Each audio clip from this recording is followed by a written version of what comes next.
सम्मानित मंच, सर्वप्रथम तो मैं आभार व्यक्त करूंगा कि आपने मुझे यहाँ आमंत्रित किया। मैं ये भी कहना चाहूँगा कि जस्टिस जी.एस. सिंघवी साहब ने आपने बुलाया, उससे जीतों की प्रतिष्ठा बढ़ी। मेरा ऐसा मानना है कि इस देश में इतना निर्भीक और साहसी कोई व्यक्ति नहीं आज।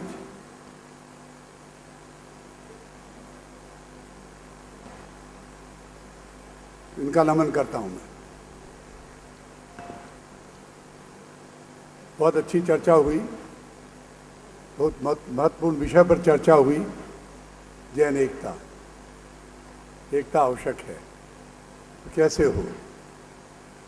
मेरा बहुत सारे अच्छे सुझाव आए, उनको क्रियान्वित करिए और जीतो उसमें नेतृत्व ले। एक ऐसी संस्था है, जीतो की तारीफ यह है, एक ऐसी संस्था है जो संप्रदायों से ऊपर उठी है। अभी बहुत सारी चर्चाएं हुई, में श्वेतांबर हैं, दिगंबर हैं, सब तरह के लोग हैं और इसके लिए बहुत प्रशंसा करता हूं मैं आपको। अमेरिका में जैना है और आप जीतो है, तो इसके लिए बहुत बहुत आपको साधुवाद।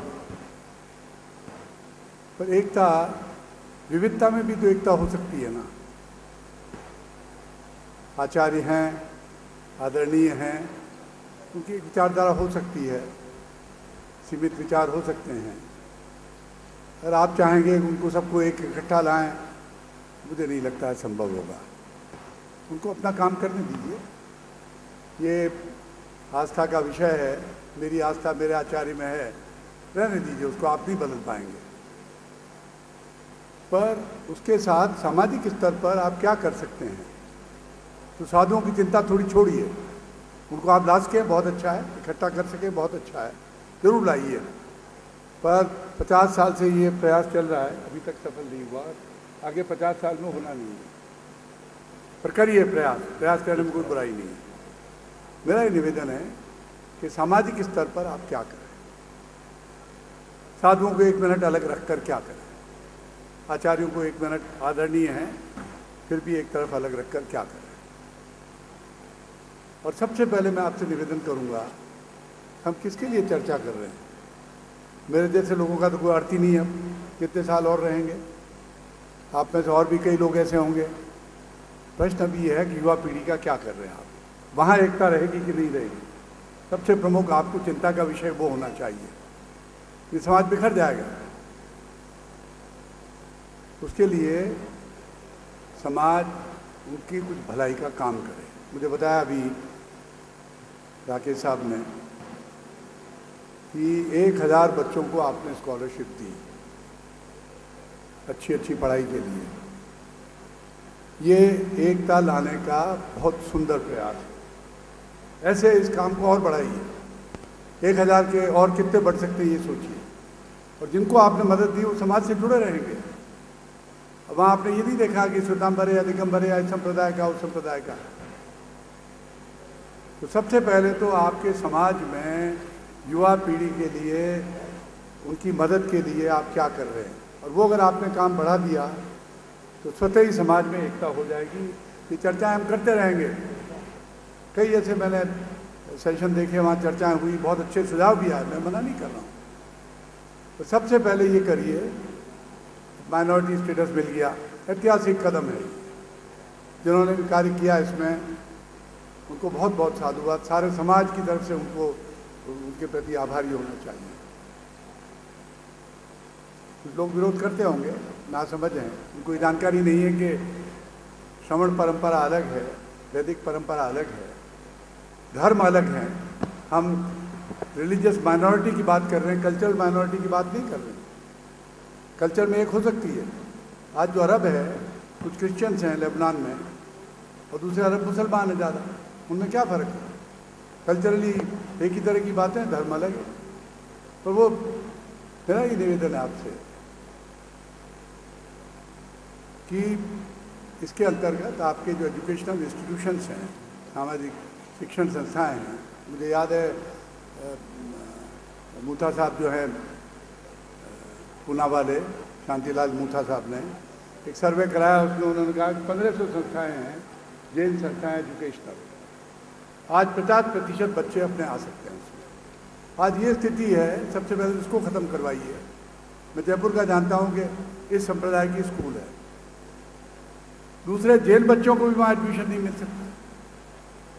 तो सबसे पहले ये कदम होना चाहिए कि अपनी संस्थाओं में, आज जैसे मेडिकल इंस्टीट्यूशन ले लीजिए आप, अब 50% बच्चों को आप वहाँ एडमिशन दे सकते हैं।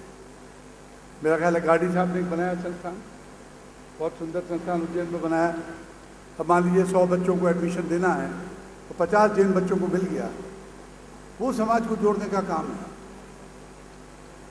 ये प्रयास करिए आप कि जो भी जैन संस्थाएं हैं, आज सेंट स्टीफन हिंदुस्तान की सबसे बड़ी और अच्छी संस्थान है।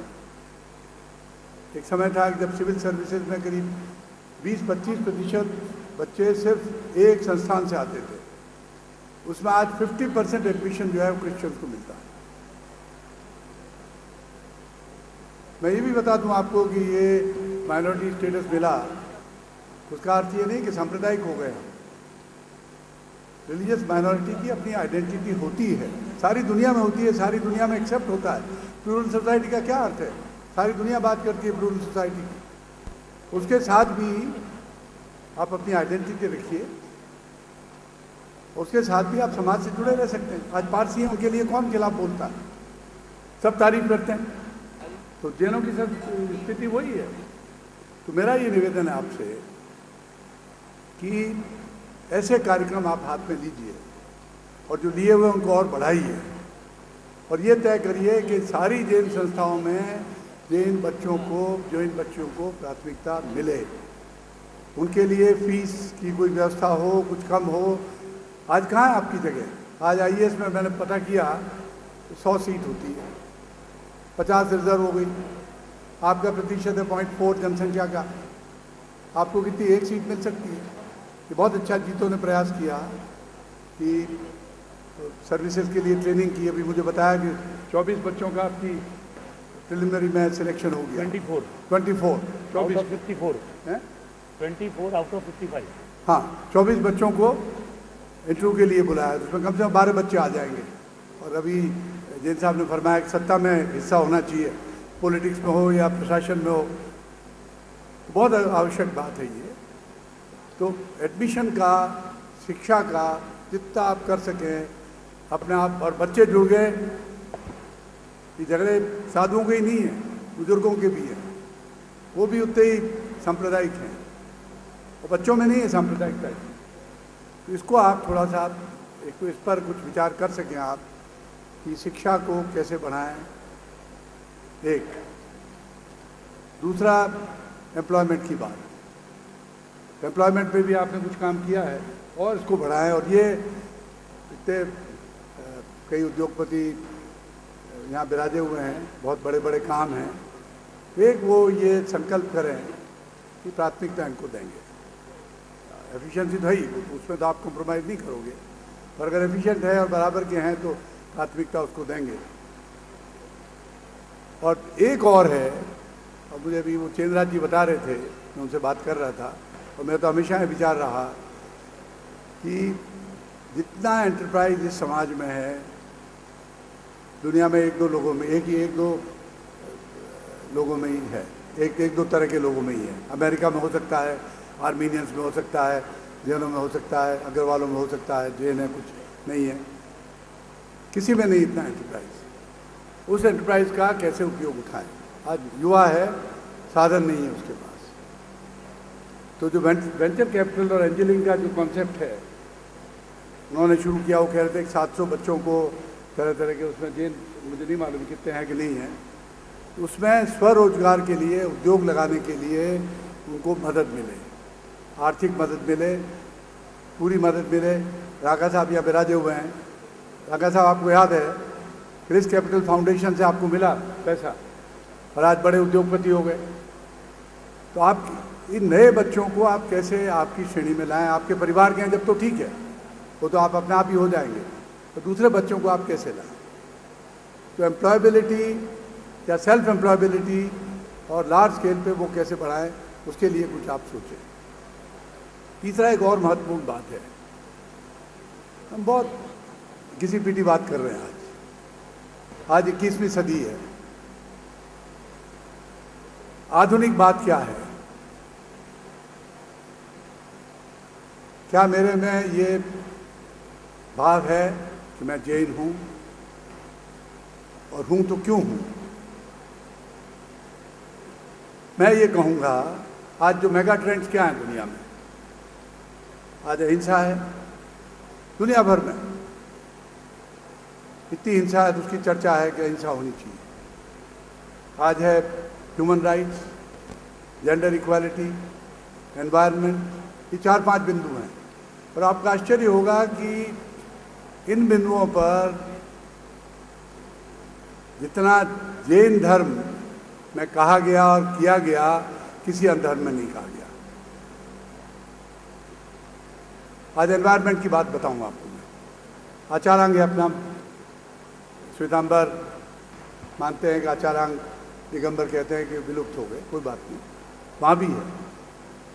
उसमें पहला अध्याय जो है, एक ही श्लोक है उसमें, तो कि आत्मा कहाँ से आया कहाँ जाएगा, ये बात।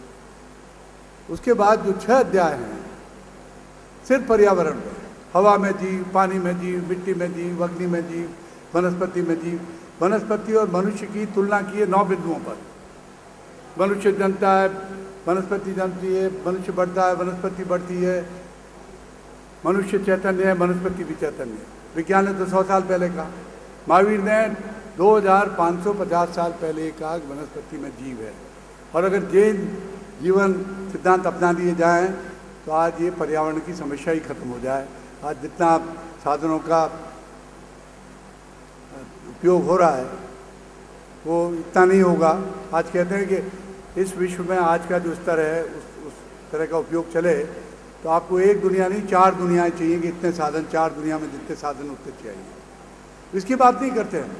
आज अगर युवा को ये मालूम हो कि जैन धर्म में एनवायरनमेंट के बारे में ये कहा तो उसकी धर्म में आस्था बढ़ेगी। आस्था इसलिए नहीं बढ़ेगी कि संवत्सरी इस दिन है या उस दिन है, इसलिए बढ़ेगी कि आज जो सबसे बड़ा प्रमुख सिद्धांत है और सबसे बड़ी समस्या है उसका समाधान जैन धर्म में है, उससे उसकी विश्वास बढ़ेगा और वैसा अगर जीवन अपना दे तो और भी अच्छा है। आज अहिंसा की बात है, हम बात तो करते हैं काय की अहिंसा, काय का जैन धर्म है, किस जैन धर्म की बात कर रहे हैं? गुजरात में कुछ लोग हैं, उन्होंने मुकदमा किया देवनार के खिलाफ और अभी ये आदेश मिला है कि देवनार का जो कत्लखाना है वो वहाँ एक्सपोर्ट के लिए मीट नहीं बन सकता। तो कम से कम 10-15 हज़ार जानवर जो हैं हर रोज़ बचेंगे कटने से। ये है जैन धर्म। अब इस तरह की कोई बात करें तो आस्था बढ़े धर्म में। बाकी तो हम चर्चाएं करते हैं। महाराज के गया व्याख्यान सुन लिए, बाहर आ गए, सुना कर दिया। आज शांति, जैसे भी शांति। अब अभी एक ट्रेंड चला अमेरिका में, नॉन वायलेंट कम्युनिकेशन, कि भाषा में आपका नॉन वायलेंस कैसे हो, पूरे कोर्सेज चल रहे हैं इसके। और सारी महाभारत का है तो हुई, द्रौपदी ने कह दिया कि अंधे का बच्चा अंधा होता है, उससे महाभारत चली। तो मेरा ये निवेदन है कि आज के जो प्रमुख सिद्धांत हैं, मेगा ट्रेंड्स हैं, उन पर जो जैन धर्म में जो लिखा गया, पढ़ा गया, जो योगदान है, उसकी बात करें, उसको आगे बढ़ाएं, व्यवहारिक रूप से बढ़ाएं। सिर्फ चर्चाएं करने से नहीं होगा, तब लोगों की आस्था बढ़ेगी और धर्म जुड़ेगा। लास्ट में एक और बात कहूँगा मैं, सेवा की। क्रिश्चियनिटी कैसे बढ़ी? मैं बहुत आदर करता हूँ। मैं तो कई बार होता है अगर मैं जैन नहीं होता मैं क्रिश्चियन होता। मैं स्पष्ट रूप से कह रहा हूँ आपसे। सेवा, आप क्या थे? आप 40 लाख हैं, मेरे सेंसस के भी फिगर नहीं आए, 50 लाख हो जाएंगे। क्रिश्चियनिटी जब आई तो कितनी थी? सीरियन कैथोलिक चर्च को छोड़ दीजिए आप, अभी पिछले 200-300 साल में ही आई, वो 3 करोड़ हैं। कैसे हो गए? सिर्फ सेवा की वजह से लोगों की आस्था बढ़ती है। क्रिश्चियन खुद में ये आस्था बढ़ती है धर्म में। और एक मैं दो छोटी सी बात करके समाप्त करूंगा कि भगवान महावीर के निर्वाण वर्ष में भगवान महावीर विकलांग सहायता समिति बनाई। आपको आश्चर्य होगा कि आज दुनिया की सबसे बड़ी विकलांगों की संस्था है। आप मुझे एक मैं आपसे सवाल पूछता हूँ कि हिंदुस्तान की एक संस्था किसी क्षेत्र में बता दीजिए, शिक्षा हो, साहित्य हो, माइनिंग हो, इंडस्ट्री हो, एजुकेशन हो, हेल्थ हो, जो दुनिया में सबसे बड़ी है। एक संस्था का नाम नहीं बता सकता। ये एक संस्था है, दुनिया में सबसे बड़ी संस्था है। मैं इसलिए नहीं कह रहा हूँ मैं जुड़ा हुआ हूँ, मैं तो हमेशा एक बात कहता हूँ, महावीर के नाम पे चलती है और महावीर का काम करती है और इसीलिए बड़ी बनी। 14 लाख लोगों को अब तक रिहेबिलिटेट किया। हम पाकिस्तान गए, वहाँ से पूछा कि महावीर कौन है? तो Mahavir is the lord of compassion, करुणा के सागर हैं। कोलंबिया, लैटिन अमेरिका में मेडलिन, बोगोटा से आगे 15,000 किलोमीटर, वो आए, हम ऐसा सेंटर खोलना चाहते हैं। पढ़ा, खोलिए, तो जॉइंट वेंचर करेंगे, बहुत अच्छा। मैंने कहा क्या नाम रखें? मुझे कहा आप बताओ। मैंने कहा के मीना उनके ट्रस्ट का नाम था, तो के Meena Mahavir artificial limb centre. Mister Mehta, you are wrong, it has to be Mahavir के मीना आर्टिफिशियल लिम्ब सेंटर। आप बिलीव करिए, मतलब लैटिन अमेरिका में, और मैं वहाँ गया, आपको आश्चर्य होगा, वहाँ महावीर की फ़ोटो लगी हुई। मेरा ख्याल पहली बार महावीर की लैटिन अमेरिका में फ़ोटो लगी होगी। मैंने नहीं कहा, अपने आप लगाई। इतना असर होता है सेवा का। पाकिस्तान में आप चलिए मेरे साथ, किसी क्षेत्र में, नॉर्थ ईस्ट, मतलब नॉर्थ वेस्ट में, मैं डूरन लाइन तक गया हुआ हूँ, इतनी इज्जत है। मैं आपसे निवेदन करता हूँ कि समय आ गया है, हम अपरिग्रह की बात करते हैं। काय की बात करते हैं अपरिग्रह की? थोड़ा चिंतन करें, कितना अपरिग्रह कर रहे हैं और कितना अपरिग्रह कर रहे हैं।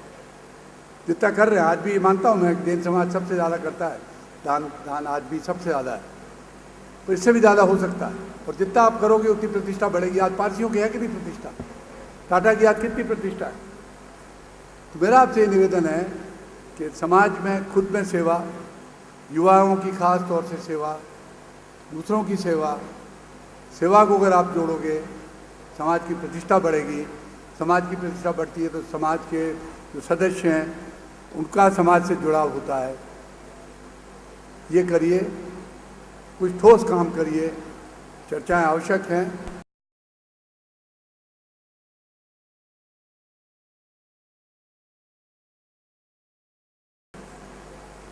दृष्टि साफ होनी चाहिए, विचार उपयुक्त होने चाहिए, तो उनका क्रियान्वयन आवश्यक है। और आवश्यकता ज़्यादा क्रियान्वयन की है, उसका करिए तो ये समाज आगे बढ़ेगा। और मैं तो निश्चित हूँ बढ़ेगा। हमारी पीढ़ी ने कुछ भी गलत काम किए, सही किए, नेतागिरी में फंस गए, ये कर दिया, वो कर दिया, आपस में आचार्यों ने कुछ कर दिया, मुझे चिंता नहीं उसकी। नई पीढ़ी अगर नई सोच के साथ, वास्तविक सिद्धांतों के साथ उनको अगर आप प्रोत्साहित करेंगे तो समाज आगे बढ़ेगा और एकता सतही आ जाएगी। और एकता में, विविधता में एकता की बात सोचिए। ऐसा मत सोचिए कि you are going to create a monolith. Thank you. Thank you sir, thank you very much. आदरणीय मेहता साहब।